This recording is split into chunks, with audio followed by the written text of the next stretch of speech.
Santiago y Lucía llevaban más de 30 años de casados y no tuvieron hijos.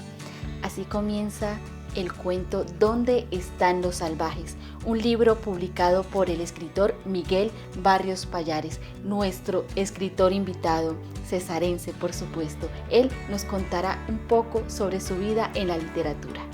Los recuerdos del escritor Miguel Barrios Pallares viajan al pasado y de repente se visualiza en su infancia, época en la que las primeras letras aprendidas se las debe a su madre y a la cartilla Nacho.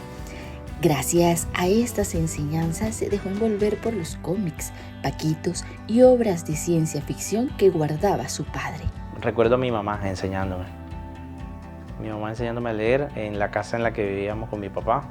Tendría así, un recuerdo muy primario de los 5 o 6 años, leyendo estas cartillas, la Nacho y esto, con el cómic, fueron con los tebeos, con los paquitos.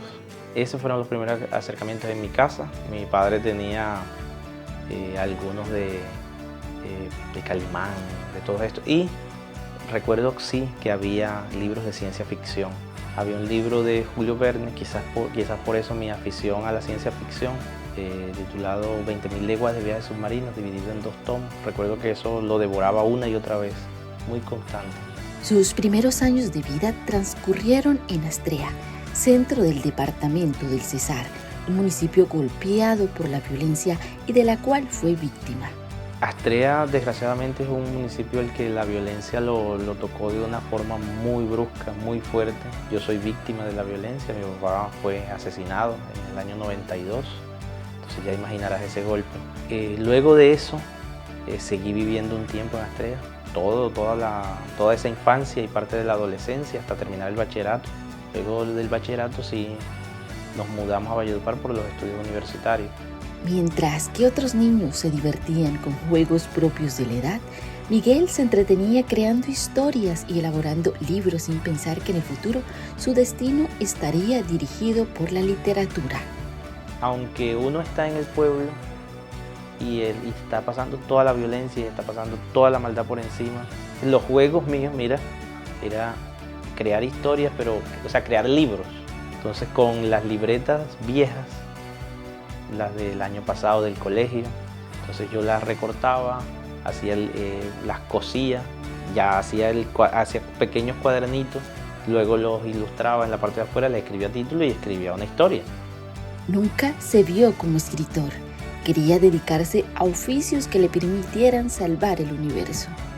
Ignoraba que su mundo sería salvado por los libros. Bueno, no quería ser escritor, porque ni siquiera lo contemplaba, sé que pues las profesiones de siempre, las profesiones de siempre que tienen los niños, son cosas muy de salvar el mundo, ser bombero, ser cosas así donde el cuerpo es protagonista, donde hay cosas, sí, aunque sí sé que sí me gustaban las ciencias. Me hubiese gustado ser científico de alguna cosa. Terminé siendo ingeniero de sistemas, que no es para ser científico, pero sí hay un matiz, una mirada desde la ciencia. Siempre me interesó la ciencia. Su entrega a la literatura fue como una premonición, pues hace algunos años le hizo una promesa a las artes literarias. Conseguir algo como fama o conseguir algo como gran reconocimiento es pura utopía. Entonces cuando cumplí 30 me di cuenta que era imposible cumplir eso, porque es que quizás estamos en el momento donde la literatura y las mismas artes son más de nicho que en ningún otro momento. Yo paré de escribir, me dediqué como a otras cosas, pero luego me di cuenta también que no era necesario, y luego lo entendí, no es necesario hacer algo grande, ni es necesario esa necesidad de trascendencia. Uno escribe porque tiene intenciones de comunicar algo que lleva adentro y quiere sacárselo del pecho, pero no más que eso. Entonces me reconcilié conmigo mismo, entonces ahora lo hago mejor, sin la presión de alcanzar una meta. Nos encontramos en Comala, la biblioteca de nuestro escritor invitado, Miguel. cuéntenos cuál es el libro que tiene mayor valor sentimental para usted y por qué. Por valor sentimental te hablaba al principio de unos libros que leí de infancia. De esos conservo muy poquito, pero 20.000 leguas de viaje submarino de Julio Verne, esta primera parte, la leí muy pequeño y estaba entre los libros que leía mi papá. Entonces este es un libro que guardo con mucho afecto. También hay libros luego que, por ejemplo, hay un libro, una colección de poemas de Bukowski, me gusta mucho, es de mis favoritos de Bukowski. Esto es de un argentino, esto es ciencia ficción, Rafael Pinedo. Me gusta mucho lo de Nemirovsky, sobre todo, Suite francesa, y así, pero como que entre uno va leyendo, va descubriendo los favoritos, ¿no? Creo yo que vendrá un momento en que tendrás un libro como este y tendrás un texto publicado por una inteligencia artificial y la máxima de garantía de calidad será que una persona lo hizo. Porque una inteligencia artificial está alimentada por muchos conocimientos, variados conocimientos, pero los cuentos que están aquí tienen como materia prima la propia vida de una persona. Entonces, ¿cómo compites con eso? Estos pueden entonces ser textos imperfectos y quizás sea eso lo que nos guste de los textos. Entonces, miedo a eso no, o sea, que escriban libros las inteligencias artificiales, que publiquen sus cosas, o sea, y que la gente las use. Hay gente que las usa para mejorar los textos, está bien, o sea, a mí me parece genial en tanto, o sea, no como pretender o quien quiera esconderse o aparentar una profesión como el de escritor solo utilizando una inteligencia artificial. Eso sería no malo, pero sí deshonesto.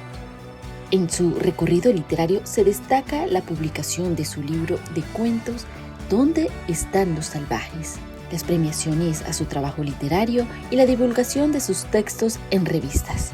Pues no tengo el registro preciso, pero sí me ha ido bien en los concursos porque, bueno, es que no tengo 3 días de estar participando, ¿ya? Entonces podría parecer hasta mucho, pero es muy poquito porque es mucho tiempo. O sea, estoy participando en concursos como de 2007, por allá, y sí, ya he quedado, algunos me los he ganado.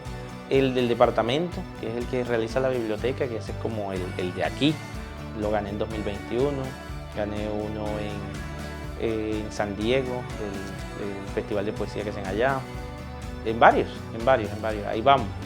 Actualmente avanza en la promoción de Cuentos para leer a cualquier hora, una antología que compila 22 cuentos de autores regionales, pues uno de sus anhelos es lograr que los escritores del Cesar sean leídos.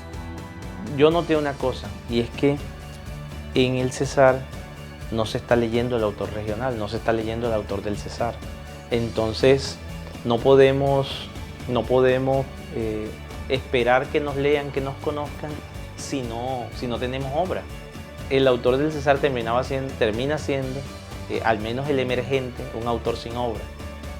Yo me di cuenta que no podíamos seguir así. Entonces decidí reunirnos con los amigos y plantear una antología que recogiera lo mejor de nuestro trabajo literario de estos últimos años en un libro. Y que además pudiera de algún modo garantizar 2 cosas.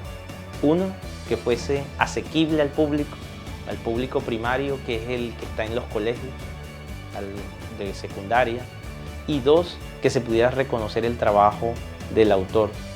Entonces, para eso tendríamos que vender los libros, pero además venderlos a un precio muy bajito. Estamos en eso, el proceso es largo, es complejo, pero creo que quizás este año esa edición se agote. Es muy probable porque se está leyendo en colegios, espero que se lea en universidades, y entonces así, ahí vamos, esperando que se conozca en el Cesar al autor del Cesar y que a esos autores se les reconozca por su trabajo.